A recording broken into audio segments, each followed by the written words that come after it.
at today's Ink Drop 2025. Fierce, fresh, and fearlessly carving his own path and own sound. Let's give it up for Jel Ray!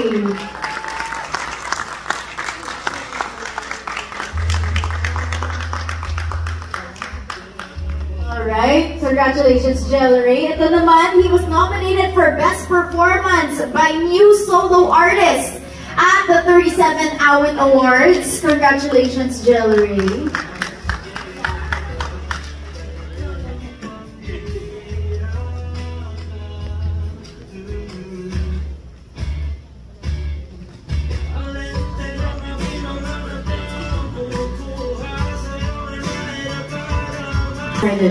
For more, to hear more from you.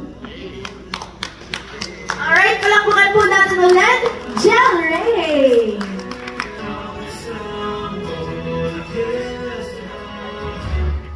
Congratulations, Jel Ray. Sobrang kami proud sa'yo sa Star Pop family and MMG family.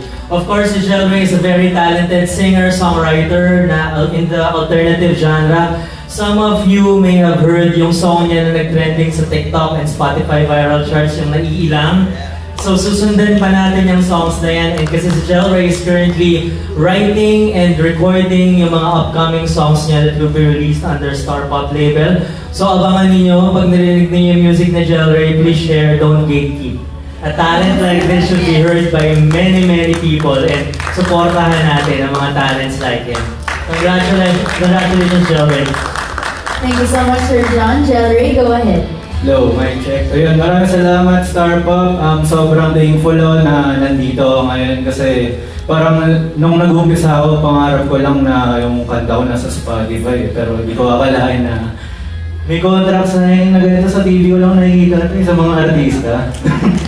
So ayun, kaya maraming salamat po ulit sa nanay-tatay ko sa walang sa suporta na binigay nyo sa akin palagi. Maraming salamat, Mami Koya.